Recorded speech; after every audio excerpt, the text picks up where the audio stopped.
Ini adalah kisah tentang seorang raja terkuat dan paling ditakuti di dunia distopia yang bereinkarnasi ke dunia AI pada abad pertengahan. Ketika ia membuka matanya sebagai bayi yang baru lahir, ia mendapati kedua orang tuanya menatapnya dengan penuh cinta dan kebahagiaan. Dengan wajah penuh sukacita, mereka mengomentari betapa anak mereka memiliki kemiripan dengan mereka dan menyambutnya dengan penuh kasih sebagai anggota keluarga baru. Sang ayah, Reynolds, menamai putranya Arthur dan berharap agar Arthur segera memanggilnya Papa. Namun, sang ibu, Alice, merasa bahwa Arthur masih terlalu muda untuk itu. Saat kedua orang tua muda tersebut bermain dengan bayi mereka, Arthur justru bertanya-tanya siapa sebenarnya mereka dan mengapa mereka mengaku sebagai orang tuanya. Jika memang demikian adanya, berarti ia telah meninggal di kehidupan sebelumnya dan kini terlahir kembali dengan ingatannya yang utuh. Arthur menatap langit malam yang bertabur bintang, merasa tidak percaya bahwa setelah sekian banyak kemenangan dan dominasinya atas dunia, para dewa kini telah mereduksinya menjadi seorang bayi yang tak berdaya. Perasaan malu menyelimutinya, terlebih saat ia harus menjalani proses bersendawa dan mengenakan popok. Meskipun demikian, ia tidak membenci kehidupannya saat ini karena kedua orang tuanya memperlakukannya dengan penuh kasih sayang.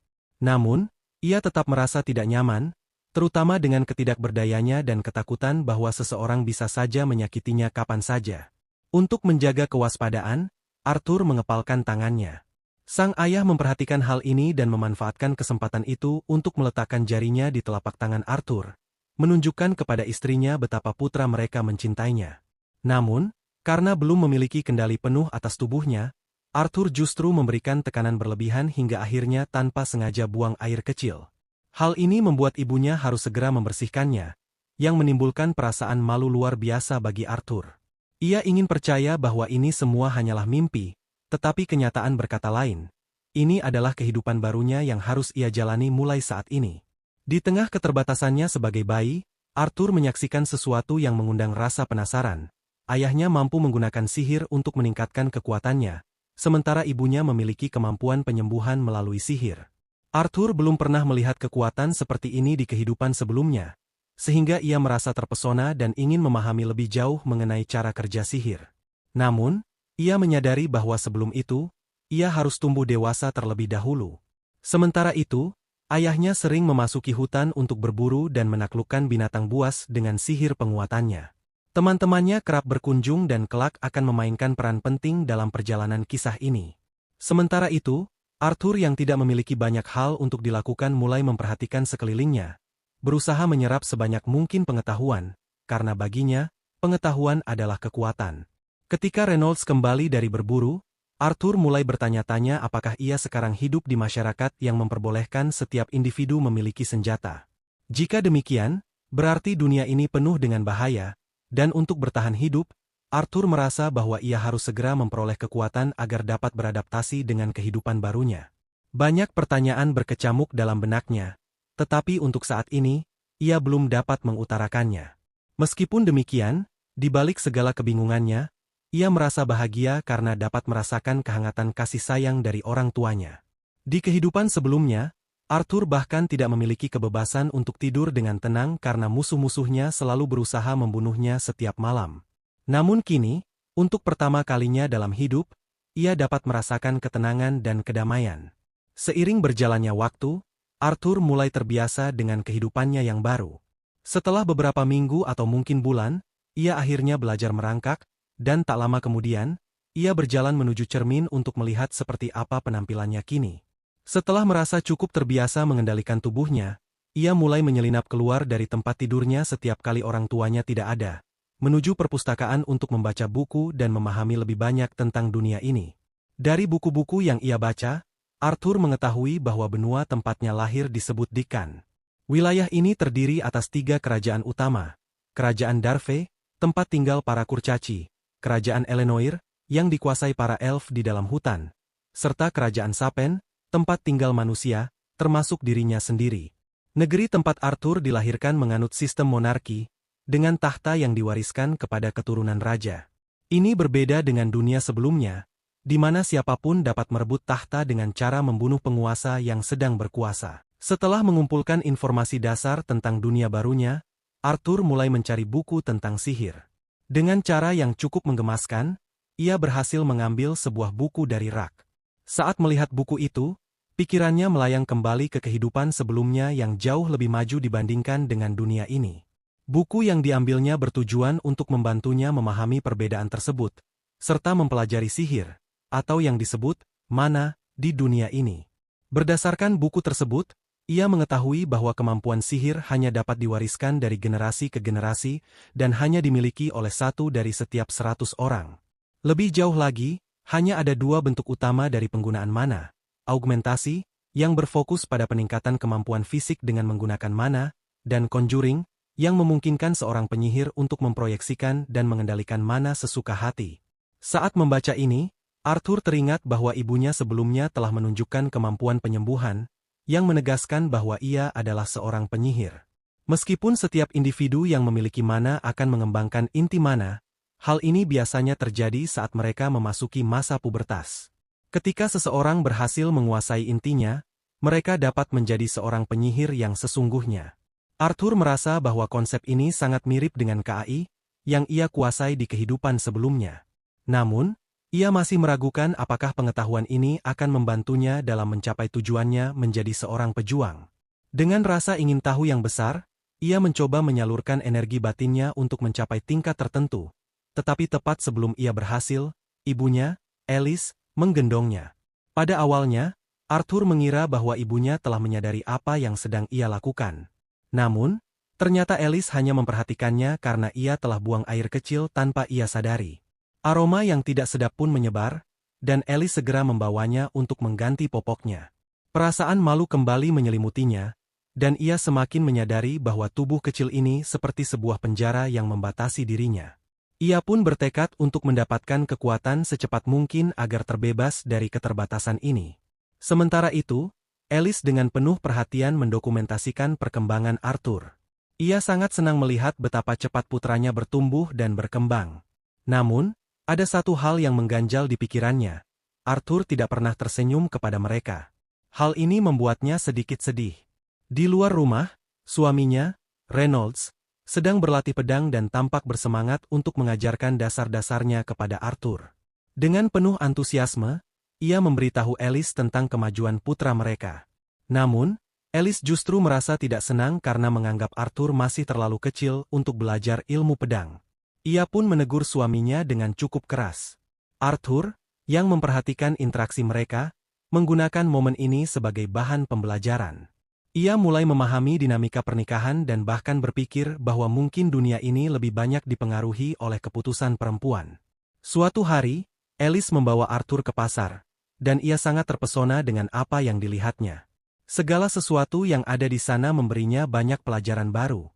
Ia kini memahami mengapa bayi sering terlihat begitu penasaran dan mengamati sekeliling mereka, karena dunia ini penuh dengan hal-hal baru yang menarik. Arthur juga dapat melihat sihir secara langsung, yang semakin meningkatkan rasa ingin tahunya. Dalam perjalanan pulang, rasa lelah mulai menghampirinya, dan ia perlahan tertidur. Namun, sebelum terlelap, ia berpikir tentang betapa bersyukurnya ia memiliki keluarga yang begitu peduli padanya.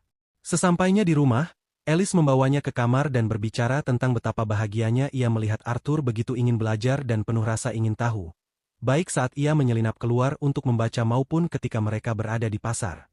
Alice yakin bahwa sifat ini diwarisi dari suaminya, Reynolds, yang juga memiliki keinginan besar untuk menjelajahi dunia.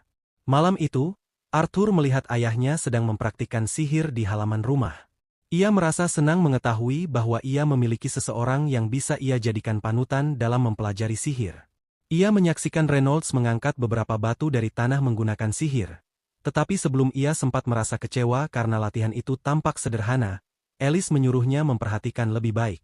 Arthur pun menyaksikan dengan seksama saat ayahnya mulai memperkuat sihirnya dan akhirnya menunjukkan keterampilan yang lebih kompleks. Dari sini, Arthur menyadari bahwa ayahnya adalah seorang augmentor. Ia menjadi sangat bersemangat untuk mencoba sihirnya sendiri suatu hari nanti. Namun, lamunannya terhenti saat ibunya memberitahu bahwa sudah waktunya tidur. Saat Alice membawanya ke kamar, Arthur melihat sebuah buku di rak dan menunjuknya sambil menangis, berharap diizinkan membacanya. Karena tidak tega melihat wajahnya yang menggemaskan, Alice akhirnya mengizinkannya melihat buku itu sebentar. Saat membaca, Arthur mengingat kembali semua pengetahuan yang telah ia kumpulkan sejauh ini. Ia pun mulai mencoba menyalurkan mana yang ada dalam tubuhnya ke satu titik tertentu, dengan harapan dapat membentuk inti mana untuk dirinya sendiri. Ia melakukan ini dalam waktu yang cukup lama, hingga akhirnya orang tuanya mengira bahwa ia telah tertidur. Tiba-tiba, suara ledakan keras terdengar dari dalam rumah. Reynolds segera bertindak, melindungi istrinya dari bahaya. Namun, punggungnya terkena luka bakar akibat ledakan tersebut.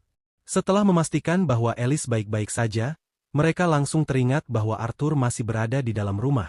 Dengan penuh kepanikan, mereka berlari masuk dan terkejut melihat Arthur mengambang di udara. Keduanya terdiam, tak mampu berkata-kata saat menyaksikan putra mereka perlahan turun ke tanah. Namun, di saat yang bersamaan, atap rumah mulai runtuh akibat kekuatan tak terkendali yang baru saja dilepaskan Arthur. Sebagai bayi, Arthur tidak memiliki refleks untuk menyelamatkan dirinya sendiri. Namun, orang tuanya dengan sigap melindunginya, memastikan bahwa ia tidak terluka sedikitpun. Dalam momen itu, Arthur menyadari bahwa kedua orang tuanya benar-benar akan melakukan apapun untuk melindunginya. Perasaan aman yang belum pernah ia rasakan di kehidupan sebelum. Kita diperlihatkan sekilas kehidupan masa lalu Arthur, yang dahulu dikenal sebagai Raja Grey. Pada masa itu, seorang pelayan kerajaan tertangkap saat mencoba membunuhnya. Secara hukum, pelayan tersebut seharusnya dihukum mati tanpa pertanyaan. Namun, Dewan Kerajaan justru memutuskan untuk mengasingkannya bersama seluruh keluarganya ke negeri asalnya. Keputusan yang sebenarnya jauh lebih buruk daripada eksekusi, karena nasib mengerikan menanti mereka di sana. Dalam keputusasaan dan ketakutan, pelayan itu memohon Raja Grey untuk menyelamatkan keluarganya. Namun, Grey tidak menunjukkan belas kasih.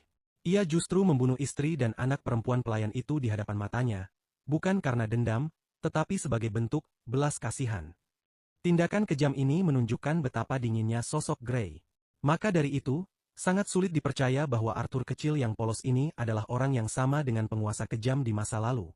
Saat ini, Arthur menghabiskan waktunya bersama sang ayah, Ray, yang memberikannya sepasang sarung tangan tempur yang identik dengan miliknya. Namun, Arthur menolak dan memilih tetap menggunakan pedang kayunya. Ia beralasan bahwa, dengan kondisi fisiknya saat ini, memakai sarung tangan akan mengurangi jangkauan serangannya dan menjadi kerugian dalam pertarungan. Ray tidak mempermasalahkan keputusan Arthur untuk menolak sarung tangan dan hanya tersenyum sebelum mereka melanjutkan sesi latihan bersama seperti biasa. Namun, hari itu berbeda. Di tengah pertarungan, Arthur mengungkapkan bahwa ia telah belajar cara memperkuat pedangnya dengan mana. Dengan kekuatan barunya itu, ia berhasil melucuti senjata Ray untuk pertama kalinya. Ray pun terdiam, terkejut, dan tak mampu berkata-kata melihat betapa cepat putranya berkembang. Saat makan malam, Ray memutuskan bahwa Arthur membutuhkan seorang instruktur yang lebih mumpuni. Ia khawatir kemajuan Arthur akan terhambat jika hanya dilatih olehnya. Ibu Arthur, Alice, sempat menentang keputusan tersebut. Ia tahu bahwa jika Arthur diasuh instruktur, maka anaknya harus meninggalkan rumah mereka di lereng bukit dan hidup sendiri di kota. Padahal usianya baru 4 tahun. Namun, Ray bersikeras. Ia menjelaskan bahwa Arthur kini sudah bisa memperkuat benda dengan sihir, dan bahwa pelatihan lebih lanjut akan sangat bermanfaat untuk masa depan. Perdebatan antara Ray dan Alice memuncak di meja makan, hingga akhirnya Arthur menyela dengan solusi sederhana, agar kedua orang tuanya ikut bersamanya pindah ke kota. Dengan cara itu, Ray tetap bisa mengatur pelatihan Arthur, dan Alice tetap bisa berada di sisi putranya. Usulan ini disambut baik oleh keduanya, dan mereka segera mulai berkemas untuk pindah. Tak lama kemudian, sekelompok petualang bernama Twin Horns atau dua tanduk datang untuk mengawal keluarga Arthur menuju kota. Arthur memperkenalkan diri kepada para anggota kelompok tersebut, termasuk pemimpinnya, Adam.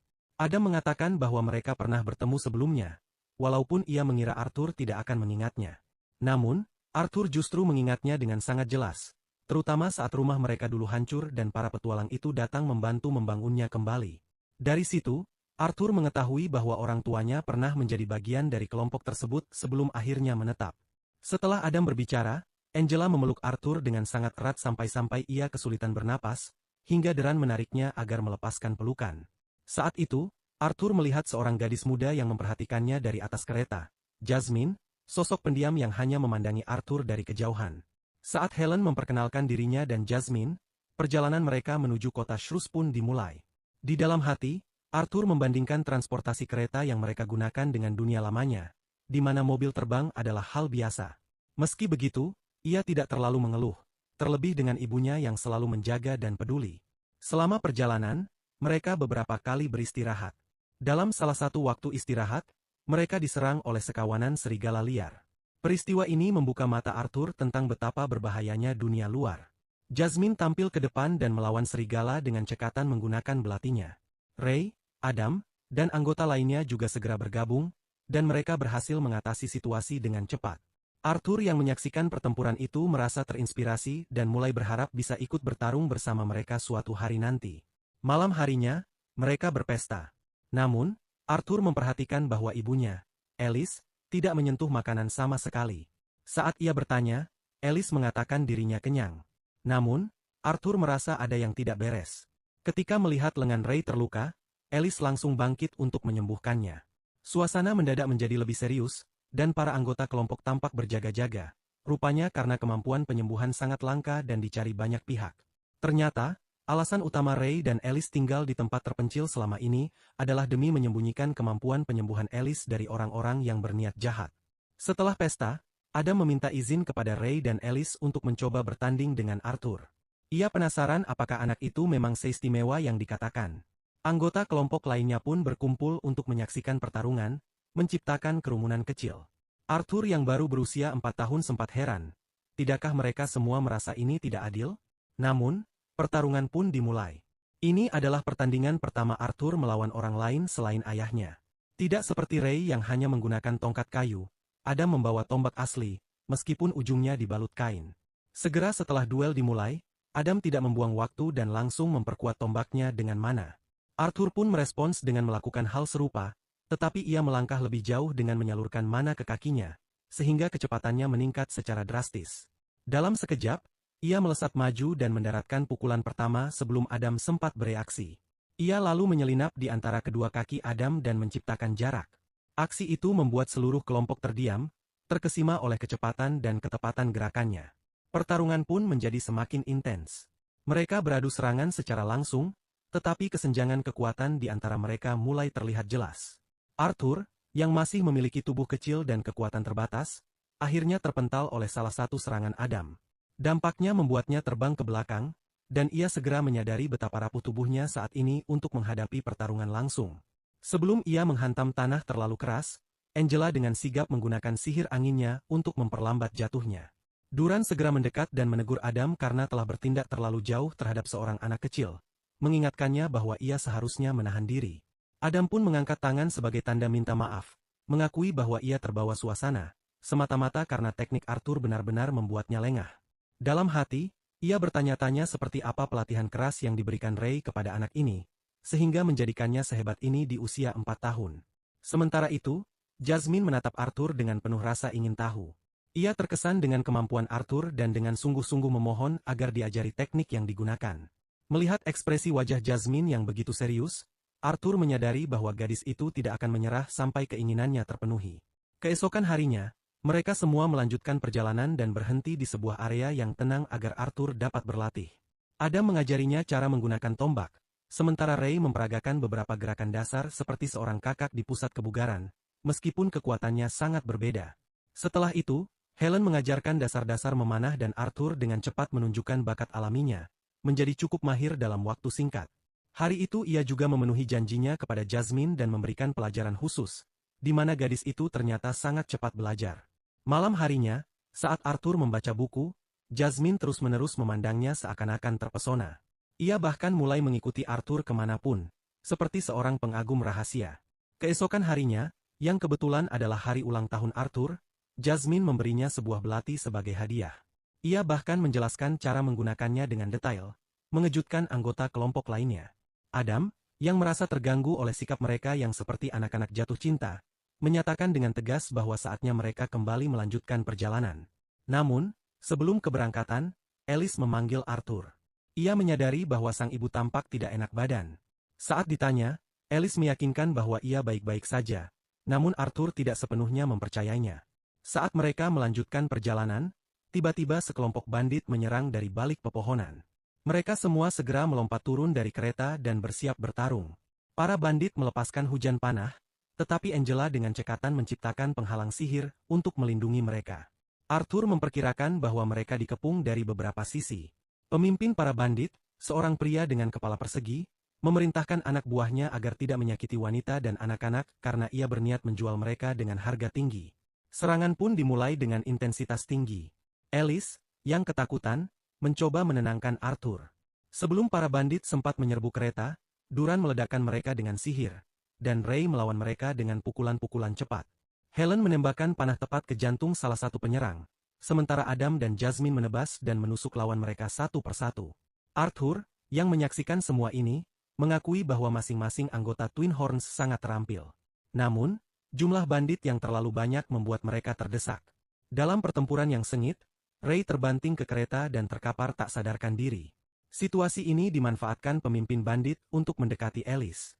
Melihat ayahnya dalam keadaan seperti itu, Arthur dan Alice keluar dari kereta. Namun, Ray sadar kembali dan, meskipun tubuhnya terluka parah, meminta Arthur untuk membawa ibunya dan segera melarikan diri. Arthur yang masih polos ingin tinggal dan bertarung, tetapi Ray akhirnya mengungkapkan bahwa Alice sedang mengandung. Ini menjawab semua kecurigaan Arthur sebelumnya terhadap kondisi sang ibu. Dengan terpaksa, Arthur pun membawa ibunya pergi. Sang pemimpin bandit memerintahkan bawahannya untuk menghentikan mereka, namun Ray menghadangnya. Adam dan Jasmine juga ikut membantu dengan melemparkan senjata untuk membuka jalan pelarian. Semua anggota Twin Horns bekerja sama untuk memberi Arthur dan Alice kesempatan melarikan diri. Sambil berlari, Arthur mengenang masa lalunya sebagai sosok kejam yang telah mengambil banyak nyawa, dan kini ia menjadi seseorang yang takut kehilangan orang yang dicintainya. Ia merasa marah, tetapi tubuh kecilnya hanya bisa berlari demi menyelamatkan nyawa mereka. Saat itu, Arthur merasakan serangan dari arah pegunungan. Ia mendongak dan melihat seorang pria mencurigakan hendak menyerang dengan sihir. Dengan refleks, Arthur mendorong ibunya untuk menyelamatkannya, tetapi ia sendiri terkena serangan dan jatuh dari tebing. Saat terjatuh, ia tidak ingin menyerah begitu saja. Ia menggunakan belati hadiah dari Jasmine, melemparkannya ke arah musuh. Beruntung, belati itu berhasil menancap di kaki lawan dan menariknya jatuh bersamanya. Duran dan Angela mencoba menggunakan sihir untuk menyelamatkan Arthur, tetapi ia sudah terlalu jauh untuk dijangkau. Saat jatuh, Arthur merenungkan arti keberadaannya. Dari atas, Alice menatapnya dengan air mata dan tangan terentang, berharap bisa menangkap anaknya. Namun, Arthur merasa lega karena telah melindungi keluarganya, meskipun ia sedih tak sempat menjadi seorang kakak. Ajaibnya, Arthur selamat dari jatuh tersebut dan terbangun di hadapan seekor monster besar yang tampak sangat ganas. Ketakutan pun menyelimutinya. Pemandangan monster itu membuat Arthur sangat ketakutan hingga ia tidak mampu berbicara. Dalam benaknya, Arthur curiga bahwa makhluk tersebut telah memancingnya ke tempat ini untuk menyerangnya. Namun, monster itu hanya mendorong Arthur dengan jentikan jarinya, lalu meyakinkannya bahwa ia bukanlah musuh. Ia kemudian bangkit dan memetik beberapa buah ajaib dari tanaman misterius yang ia tanam sendiri, bermaksud memberikannya kepada Arthur karena mengira Arthur membutuhkan makanan dan nutrisi untuk menyembuhkan lukanya. Arthur kesulitan mempercayai bahwa makhluk yang begitu menakutkan bisa bersikap seperti seorang ibu yang penuh kasih. Ia tetap merasa ragu akan niat baiknya. Namun karena luka-lukanya terasa begitu sakit hingga ia tak mampu bergerak, Arthur mulai menangis tak terkendali. Melihat itu, wanita monster tersebut berjanji akan menjawab semua pertanyaan yang memenuhi benak Arthur. Merasa ini adalah kesempatan, Arthur pun mulai memakan buah-buah tersebut. Setelah syarat itu terpenuhi, ia bertanya apakah orang tuanya selamat. Wanita itu mengklaim bahwa meskipun dirinya tidak bisa meninggalkan gua karena kesadaran spasialnya, ia telah memastikan bahwa keluarga Arthur berhasil mengalahkan para bandit dan telah meninggalkan tempat ini beberapa hari yang lalu. Arthur merasa lega mendengar bahwa ibu, ayah, serta adik perempuannya yang akan segera lahir dalam keadaan aman. Ia mengucapkan terima kasih kepada wanita monster itu karena telah menyelamatkan hidupnya. Ia tidak tahu harus memanggilnya apa, dan kami pun demikian. Maka, wanita itu memperkenalkan dirinya sebagai Sylvia. Namun, tampaknya Sylvia menyimpan sejumlah rahasia yang dalam. Hari-hari berikutnya, Arthur berada di bawah perawatan Sylvia. Ia terus mengonsumsi buah-buahan ajaib yang mempercepat proses penyembuhannya, hingga luka-lukanya pulih sepenuhnya. Ketika ia sudah dapat bergerak kembali, ia menyatakan ingin pulang. Namun, menurut Sylvia, mereka kini berada di wilayah yang penuh dengan monster dan bandit mematikan. Jika Arthur memaksa pergi sendirian, ia tidak akan bertahan hidup sehari pun di luar sana. Sylvia, yang tak tahan melihat Arthur terpisah dari keluarganya, mulai memikirkan cara untuk mengirimnya pulang. Dengan menggunakan sisa kekuatan sihirnya, ia bersiap membuka sebuah celah dimensi. Sementara itu, Arthur menghabiskan waktunya dengan berlatih ilmu pedang. Di sela-sela latihan, ia terus bertanya-tanya, rahasia apa yang sebenarnya disembunyikan makhluk menyeramkan itu darinya? Mengapa ia begitu peduli padanya? Dan apa arti luka besar yang menganga di dadanya? Namun karena Sylvia tidak pernah berbicara tentang dirinya sendiri, Arthur tak memiliki cara untuk mengetahui jawabannya. Setelah latihan, Arthur mulai bermeditasi untuk memperkuat mananya. Hal ini menarik perhatian Sylvia. Ia kemudian memperlihatkan kepada Arthur sesuatu yang lebih menarik, sebuah metode untuk mengumpulkan mana dari lingkungan sekitar sambil sekaligus menggunakannya dalam sihir. Sylvia menjelaskan bahwa konsep yang umum diyakini banyak orang tentang mana justru menciptakan masalah. Pengumpulan dan penggunaan mana dilakukan secara terpisah. Ia menunjukkan bahwa banyak makhluk seperti dirinya mampu melakukannya secara bersamaan, sehingga tidak mengalami penipisan mana sama sekali. Ia menambahkan bahwa hewan-hewan sihir pun secara alami dapat melakukan teknik ini, seolah mereka bernapas dengan mana. Sylvia kemudian bertanya pada Arthur, apakah ia ingin mempelajari kemampuan tersebut. Tanpa ragu, Arthur menjawab dengan semangat, ya. Namun sebelum mengajarinya, Sylvia mengajukan satu pertanyaan penting. Mengapa ia menginginkan kekuatan itu? Dengan jujur, Arthur menjawab bahwa dengan memperoleh kekuatan ini, ia akan menjadi lebih kuat. Dan dengan kekuatan itu, ia ingin membalas siapapun yang mencoba menyakiti orang-orang yang ia cintai. Jawaban polos tersebut membuat Sylvia menjentik dahinya sekali lagi. Ia mengatakan bahwa Arthur telah gagal. Ia menolak mengajarkan kemampuan ini kepada seseorang yang didorong oleh kebencian. Arthur membela diri, merasa bahwa kebencian terhadap musuh adalah sesuatu yang wajar. Ia berbicara dari pengalaman pahit di kehidupan sebelumnya, sebagai seorang raja terkuat. Namun Sylvia bisa merasakan hasrat membunuh dalam diri Arthur, dan mengatakan bahwa menyakiti orang lain bukanlah sesuatu yang patut dijadikan tujuan. Setelah jeda, Sylvia meminta maaf karena telah menjentiknya terlalu keras. Namun ia juga mengingatkan Arthur bahwa tangan yang mampu menghancurkan, juga bisa digunakan untuk menyentuh dengan lembut. Itulah yang ingin ia tanamkan dalam benak Arthur, bahwa kebaikan adalah jalan yang lebih kuat. Kemarahan, kebencian, dan kekerasan hanya akan menyisakan luka. Ia telah menyelamatkan hidup Arthur dengan kasih sayang, dan ia tidak ingin tindakan kebaikan itu dinodai oleh kebencian. Saat Arthur perlahan mulai memahami maksud dari pengajaran itu, Sylvia mengajukan pertanyaan lain. Untuk apa ia akan menggunakan kekuatan ini kelak? Arthur teringat kenangan saat ia bersama orang tuanya dan teman-temannya. Dengan tulus, ia menjawab bahwa ia ingin menjadi kuat agar dapat melindungi orang-orang yang dicintainya. Kali ini, Sylvia mengangguk setuju. Namun, di tebing yang tak jauh dari tempat mereka berada, sesosok makhluk lain muncul. Wujudnya sangat mirip dengan Sylvia. Ia menyatakan bahwa selama ini ia mencari Sylvia yang telah bersembunyi, menjauh dari kerajaannya. Kisah pun kembali membawa kita pada kehidupan masa lalu Arthur. Kali ini, ia berada di kamar kerajaannya. Setelah bangun pagi, ia berjalan menuju kantor salah satu bawahannya, seorang anggota parlemen. Di sana, Arthur berkata dengan terus terang bahwa ia hanyalah seorang raja di atas kertas, sedangkan kekuasaan sejati dipegang oleh parlemen. Di dunia di mana sumber daya mulai habis dan angka kelahiran menurun drastis, Arthur merasa dirinya hanyalah alat kekerasan. Bawahannya mencoba menenangkan dan memujinya dengan kata-kata indah. Namun Arthur tetap pergi. Tak lama setelah itu, ia terbunuh secara misterius. Saat mencoba menggunakan kekuatan yang diberikan Sylvia padanya, Arthur mulai mengingat kembali kehidupan sebelumnya. Dalam kehidupan itu, ia menyadari bahwa tidak semua orang memiliki keberuntungan seperti dirinya. Yang ia coba lakukan saat itu hanyalah membangkitkan kemampuan untuk menggunakan kekuatan KAI. Namun kekuatan itu justru membanjirinya secara tiba-tiba, membuatnya kewalahan. Ketika Arthur tengah berlatih, mencoba merasakan aliran energi di dalam dirinya, tiba-tiba Sylvia melemparkannya ke arah batu. Ia kebingungan, tidak mengerti mengapa sosok yang selama ini merawat dan menjaganya justru menyembunyikannya. Sylvia hanya berkata agar ia tidak takut, dan memintanya untuk tetap tinggal di dalam batu itu sementara waktu. Dari tempat persembunyiannya, Arthur menyaksikan gelombang kekuatan luar biasa. Sesosok makhluk muncul, wujudnya sangat mirip dengan Sylvia. Makhluk tersebut ternyata telah mengintai dan mencarinya. Sylvia terkejut karena makhluk itu berhasil menemukannya. Ia menjelaskan bahwa ia mengikuti jejak darah. Makhluk tersebut menuntut Sylvia untuk segera ikut dengannya. Namun, Sylvia menolak. Ia bersiap untuk bertarung sampai akhir. Ketika makhluk itu mulai menyerang, Sylvia menunjukkan wujud aslinya. Udara seketika berubah dingin saat ia menghembuskan napas berembun.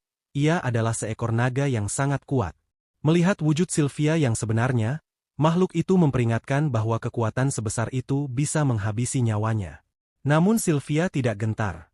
Ia telah menerima hidupnya sepenuhnya, bahkan bila itu berarti kematian. Maka, ia pun menolak menyerah.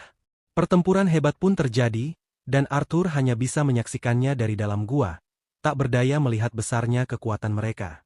Makhluk itu melawan dengan ganas dan sempat terlihat unggul, hingga akhirnya Sylvia mengeluarkan jurus pamungkasnya, membekukan seluruh area, menangkap makhluk tersebut, lalu membuka gua agar Arthur bisa keluar. Ketika Arthur melangkah keluar, ia terpaku melihat wujud asli Sylvia, seekor naga. Sylvia membuka langit dan berkata bahwa kini Arthur bisa pergi. Ia mengatakan bahwa ia telah memberinya kekuatan untuk menemukan jalan pulang.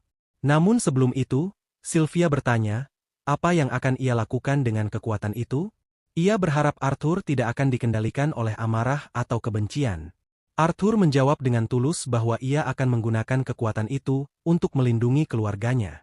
Sylvia tersenyum, mengatakan bahwa ia tidak ingin Arthur menjalani hidup yang dipenuhi kesedihan atau dendam. Bagi Sylvia, kekuatan bukanlah alat untuk membalas, melainkan sarana untuk menyebarkan kasih sayang. Jawaban Arthur sangat menyentuh hatinya. Sebelum berpisah, Sylvia memberikan sebutir telur naga dan sehelai bulu, memintanya untuk membungkus telur tersebut dengan bulu itu. Ketika ia menyentuh Arthur, aliran energi luar biasa merasuki tubuhnya. Garis bercahaya, menyerupai tato, menyebar dari jemari ke lengannya. Pakaiannya robek memperlihatkan tanda-tanda itu. Sylvia mengakui bahwa ia sebenarnya bisa mengirim Arthur pulang lebih awal. Ia selalu tahu caranya. Arthur sempat mengira ia ditahan karena dunia luar tidak aman. Namun kebenarannya adalah, Sylvia menikmati kebersamaan mereka. Baginya, memiliki seseorang untuk diajak bicara, menjalin ikatan, adalah hal yang sudah lama tidak ia alami. Arthur adalah anugerah, ia belajar banyak darinya. Mereka berpisah dalam tangis. Arthur sangat menyesal karena tidak bisa melakukan apapun untuk melindungi Sylvia. Ia teringat semua hal yang telah diajarkan Sylvia padanya. Bagaimana ia diperlakukan dengan kasih sayang. Tapi pada akhirnya, ia bahkan tak bisa menyelamatkannya. Ia merasa hancur, merasa gagal. Tapi bagi Sylvia, semua itu tidak penting. Ia bersyukur telah menjalani hidupnya seperti ini. Dengan senyum lembut, Sylvia berkata bahwa ia tidak peduli apakah dirinya seekor naga atau dianggap monster. Yang ia tahu adalah, Arthur adalah keluarganya. Arthur, dengan mata berkaca-kaca, menggoda, bagaimana aku bisa memanggilmu keluarga? Aku sudah punya ibu yang menungguku di rumah.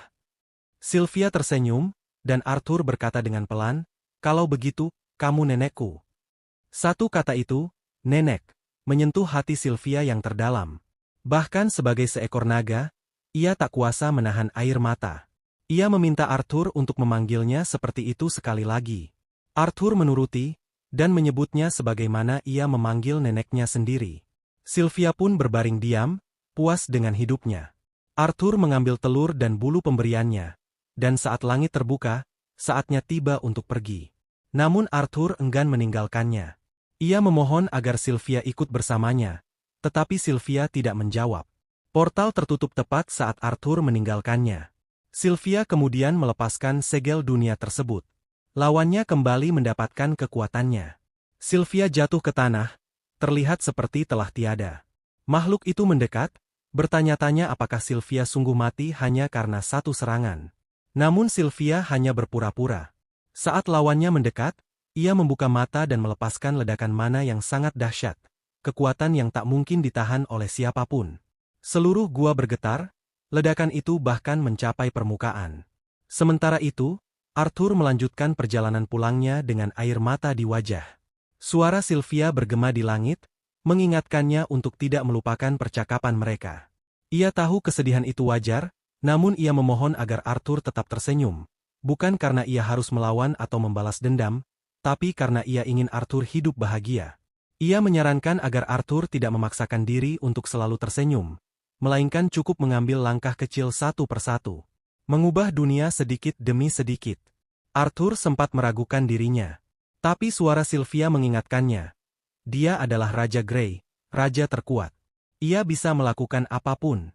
Ia memohon agar Arthur tidak mengisi hatinya dengan amarah dan luka, tetapi dengan harapan dan cinta. Arthur akhirnya menyadari semua kebenaran itu. Momen itu penuh dengan emosi dan ketulusan. Suara Sylvia perlahan memudar, tersapu angin. Kini Arthur telah kembali ke bumi. Ia dengan hati-hati menyimpan telur dan bulu pemberian Sylvia ke dalam tasnya.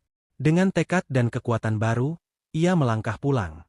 Niatnya satu, mengubah dunia, dengan senyuman, selangkah demi selangkah. Setelah Arthur selesai meluapkan kesedihannya atas kepergian Sylvia, ia perlahan bangkit dan menyimpan telur kristal ke dalam kantongnya. Ia kemudian menatap sekeliling dan mendapati dirinya berada di tengah hutan lebat yang tampak berbahaya.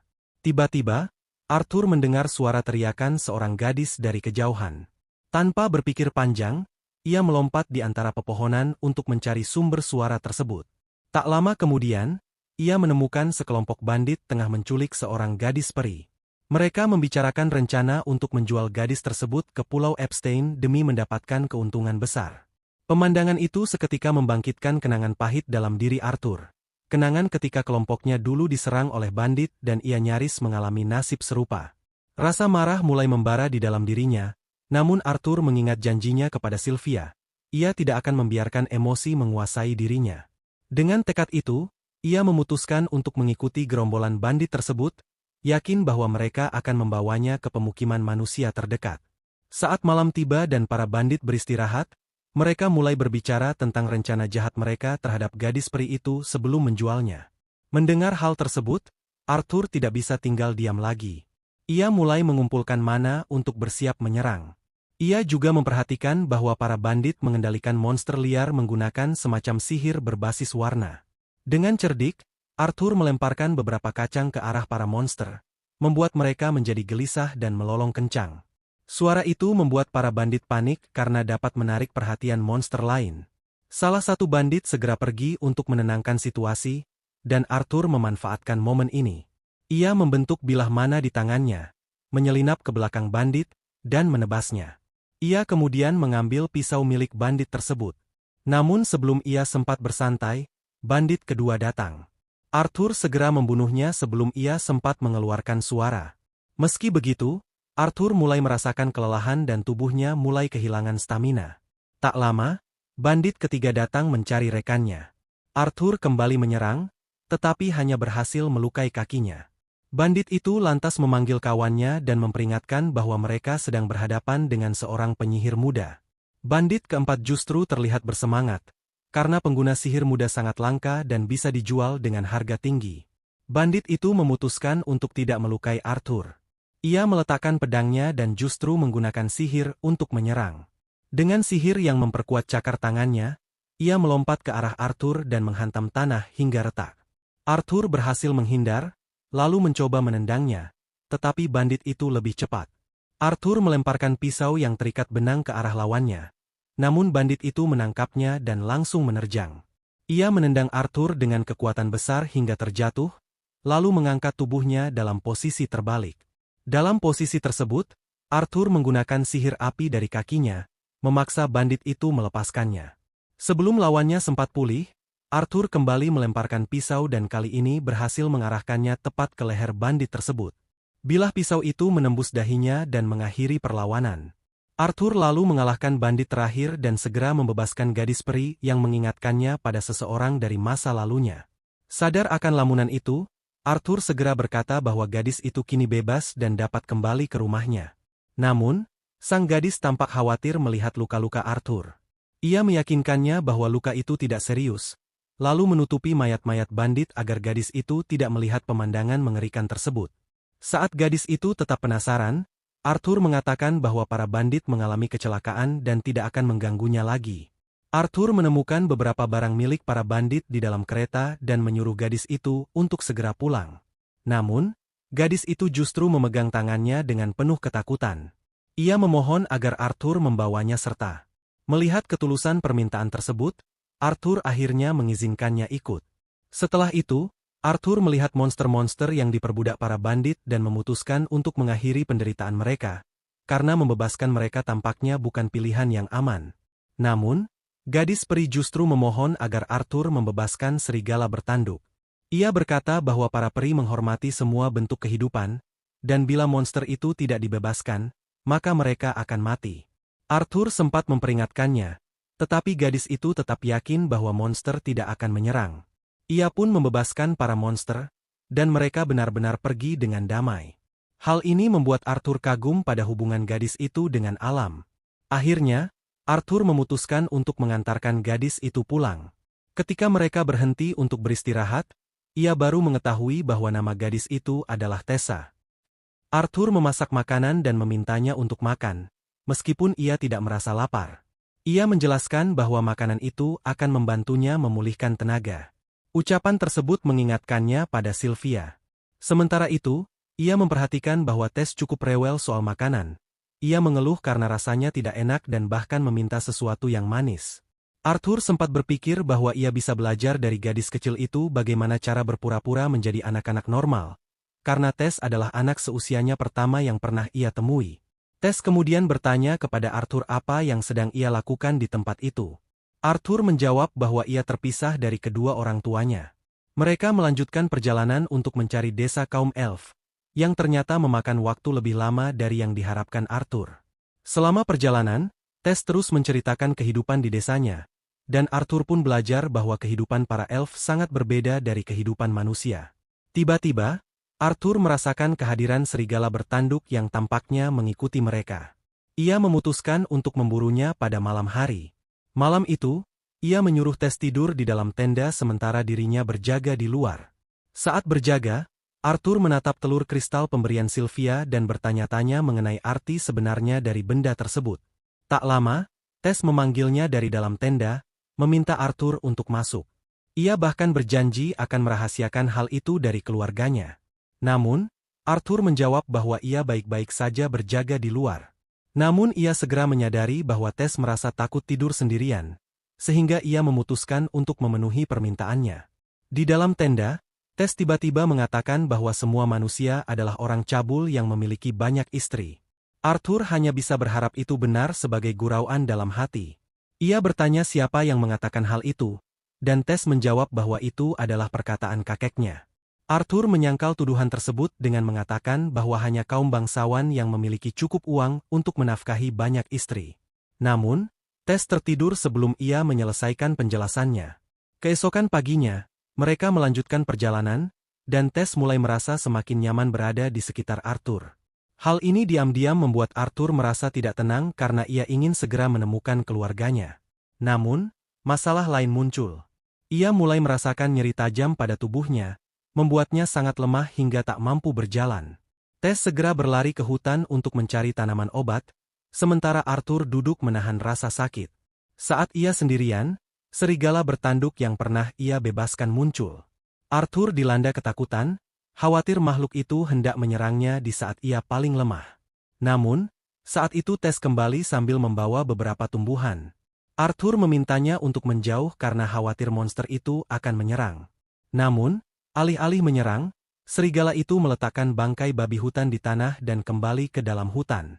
Arthur benar-benar bingung melihat hal itu, tetapi Tess dengan penuh semangat menjelaskan bahwa monster tersebut mungkin sedang membalas budi karena Arthur telah menyelamatkannya. Mereka pun memanggang daging babi hutan, yang membuat Arthur merasa lebih baik. Tess kemudian mengakui bahwa ia tidak menemukan tanaman obat, tetapi ia menemukan jamur yang sering dimakan oleh para wanita di desanya. Arthur memakannya tanpa banyak berpikir, namun ia akhirnya mengalami diare yang cukup parah. Setelah kejadian itu, mereka kembali ke tenda. Tess mulai menceritakan kisah-kisah tentang kerajaan manusia dan kurcaci yang ia dengar dari kakeknya. Ia berkata bahwa ia sangat ingin melihat kerajaan-kerajaan tersebut, Namun tempat-tempat itu penuh dengan orang-orang jahat, dan orang luar tidak diperbolehkan masuk ke desa peri. Arthur hanya mendengarkan sebagian dari cerita itu karena rasa lelah akhirnya menguasainya, dan ia pun tertidur. Keesokan harinya, rasa sakit Arthur muncul kembali, namun ia menahannya karena desa kaum peri sudah dekat. Tess memberitahunya bahwa mereka kini telah menjadi teman, namun Arthur tidak tahu bagaimana harus merespons karena selama ini ia tidak pernah benar-benar memiliki seorang teman. Hubungan mereka pun menjadi sedikit canggung.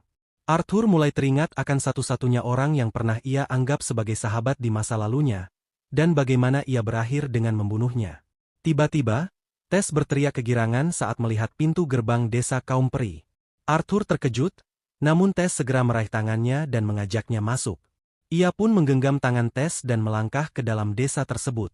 Namun sesaat kemudian, sekelompok penjaga datang dan segera merasakan kehadiran seorang asing. Tanpa memahami apa yang sedang terjadi, Arthur mendapati dirinya ditangkap. Saat ia memandang ke arah Tess dan melihat ekspresi datar di wajah gadis itu, ia bertanya-tanya dalam hati, apa yang akan terjadi padanya sekarang? Tess segera bertindak setelah menyadari apa yang sedang terjadi, lalu memerintahkan para penjaga untuk menghentikan tindakan mereka. Namun, para penjaga itu bersikeras bahwa Arthur adalah manusia yang berbahaya dan harus dilenyapkan sebelum ia sempat melukai siapapun. Tess mencoba meyakinkan mereka bahwa Arthur adalah temannya, orang yang telah menyelamatkan hidupnya. Sayangnya, para penjaga tetap menolak untuk percaya, bahkan menuduh Arthur telah mencuci otak Tess.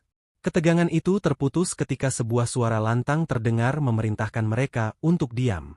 Sebuah portal tiba-tiba muncul di hadapan mereka, dan dari sana keluar seorang peri tua.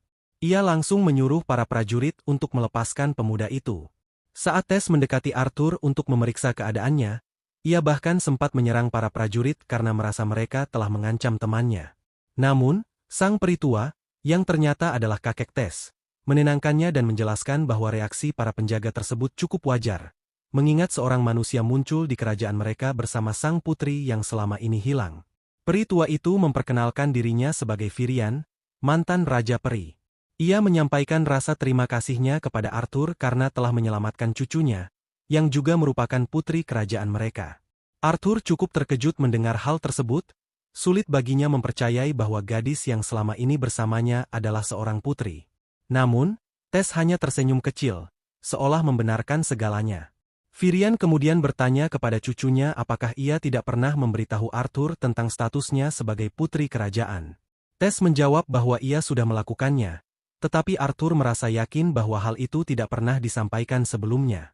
Di saat yang hampir bersamaan, kedua orang tua Tess tiba. Tess langsung berlari memeluk mereka. Ayahnya memandang Arthur dengan tajam, dan seperti kebanyakan peri lain yang memiliki prasangka terhadap manusia, ia segera memerintahkan para prajurit untuk menghabisinya.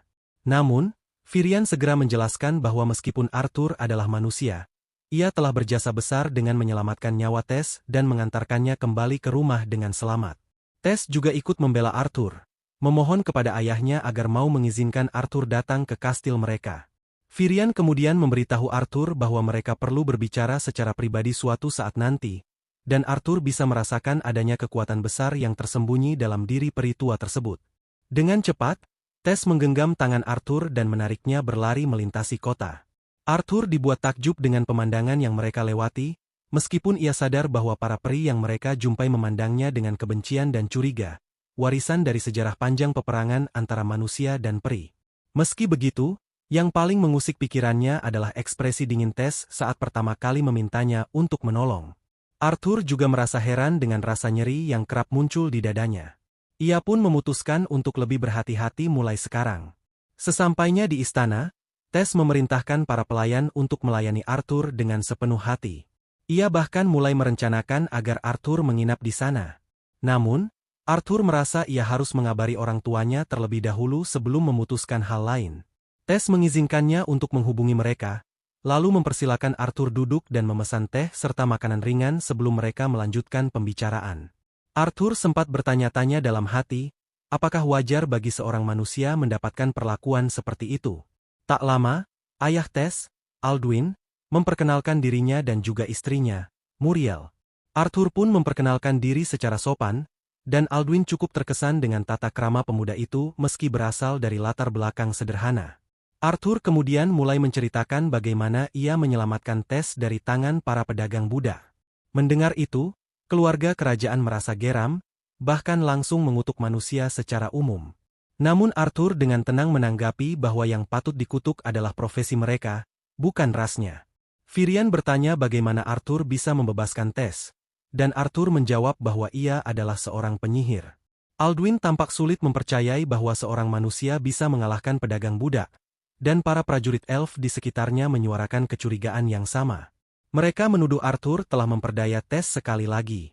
Namun, Virian segera menenangkan mereka dan meminta agar semua tetap diam hingga diberi perintah lebih lanjut. Tess maju membela Arthur dan menceritakan semua yang ia dengar sendiri dari para penjahat itu. Ibunya memeluknya untuk menenangkan, sementara sang ayah mulai menunjukkan tanda-tanda kepercayaan terhadap cerita Arthur. Arthur lalu memohon kepada Alduin untuk membantunya kembali ke keluarganya sebagai bentuk balas budi, karena telah menyelamatkan putrinya. Namun, permintaan itu ditolak mentah-mentah. Alduin menyatakan bahwa ia tidak akan membantu manusia, yang ia sebut barbar. Arthur menanggapi dengan tenang bahwa jika Alduin tetap bersikap seperti itu, maka dia sendiri yang sedang berperilaku seperti seorang barbar. Tersudut dengan logika tersebut, Alduin tetap enggan membantu, hingga akhirnya Tess menatap ayahnya dengan ekspresi memohon. Alduin pun luluh dan mengalah. Ia menjelaskan bahwa biasanya gerbang menuju kerajaan manusia hanya terbuka setiap 7 tahun sekali. Namun, karena keadaan yang tidak biasa, mereka akan mengirim beberapa prajurit untuk mengawal Arthur kembali ke rumahnya. Arthur merasa lega, namun rasa nyeri di dadanya kembali muncul, kali ini lebih kuat dari sebelumnya. Meski begitu, ia berhasil menahan rasa sakit itu sepanjang hari. Malam harinya, ia pergi ke balkon kamarnya untuk menghirup udara segar. Di kejauhan, ia melihat Tess bermain bersama orang tuanya, tampak bahagia. Pemandangan itu mengingatkannya pada keluarganya sendiri. Arthur mulai bertanya-tanya, apakah kedua orang tuanya baik-baik saja. Ia yakin mereka cukup kuat untuk bertahan hidup dari serangan para bandit, tetapi ia tetap merindukan mereka. Ia hanya berharap suatu hari bisa bertemu kembali, dan menerima pelukan hangat yang sama seperti yang Tess dapatkan malam itu. Perasaan sedih mulai menyelimuti hati Arthur saat ia semakin memikirkan kedua orang tuanya. Tess, yang menyadari perubahan suasana hatinya, segera menghampirinya dan menyampaikan permintaan maaf atas perlakuan keluarganya serta semua sikap kasar yang diterima Arthur selama berada di sana. Arthur tersenyum tipis dan menjawab bahwa semuanya baik-baik saja. Namun, ia sempat menggoda Tess, menyarankan agar ia kembali ke keluarganya dan menikmati perlakuan manja mereka.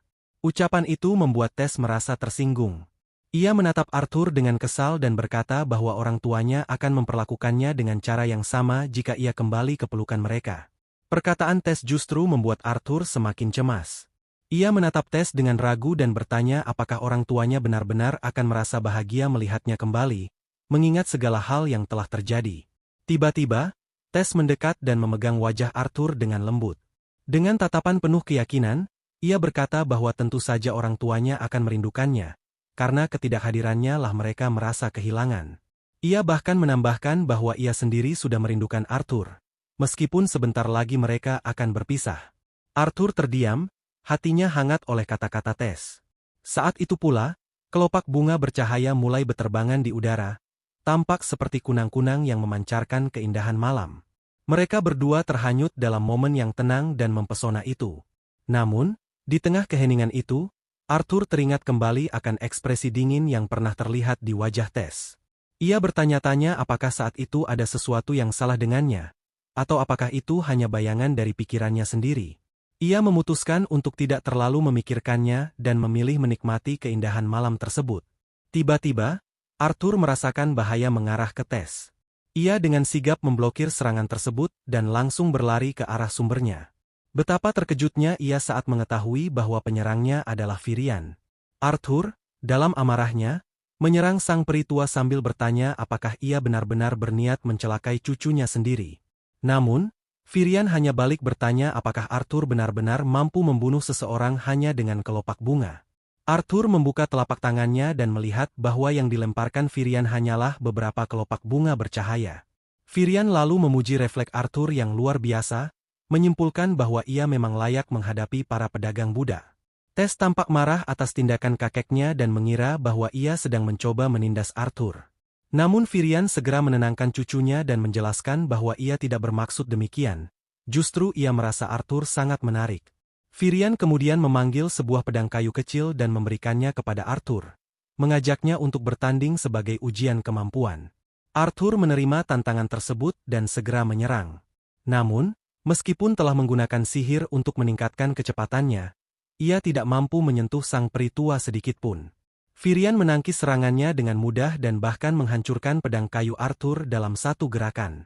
Sebuah serpihan pedang terlempar ke arah Tess, namun Arthur melemparkan gagang pedangnya untuk menangkisnya. Virian terpukau dengan ketangkasan Arthur dan bersiap membalas. Melihat celah, Arthur mencoba menyerang dengan teknik ledakan tubuh, namun serangan itu pun berhasil diblokir oleh Virian berkat insting tajamnya. Tidak mau menyerah, Arthur kembali menyerang dan akhirnya berhasil memukul dahi sang peri. Virian tertawa kecil dan mengaku terkesan. Ia menyuruh Arthur bersiap untuk ronde kedua. Namun sebelum pertarungan kembali dimulai, Tess tiba-tiba melompat dan menyerang kakeknya dari belakang, menyuruhnya berhenti menindas Arthur. Virian dengan tenang menjelaskan bahwa ia tidak menindas siapapun, dan justru jika ia menahan diri, Arthurlah yang akan mengunggulinya.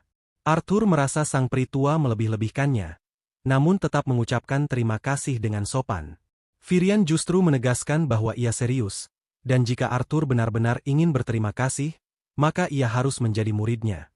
Arthur terkejut mendengar tawaran tersebut dan menjawab bahwa ia tidak bisa tinggal di sana karena orang tuanya pasti akan mencemaskannya. Namun, Virian mengatakan bahwa ada cara untuk memberitahu orang tuanya bahwa ia aman. Sebelum Arthur sempat bertanya lebih jauh, rasa nyeri di dadanya kembali muncul. Kali ini jauh lebih menyiksa hingga ia berlutut menahan sakit. Virian yang sudah memperhatikan gejala tersebut kini yakin bahwa Arthur telah mewarisi sesuatu yang sangat langka, kemauan binatang. Ia memperingatkan Arthur bahwa jika ia tidak menjadi muridnya, ia mungkin tidak akan bertahan hidup cukup lama untuk kembali bertemu orang tuanya.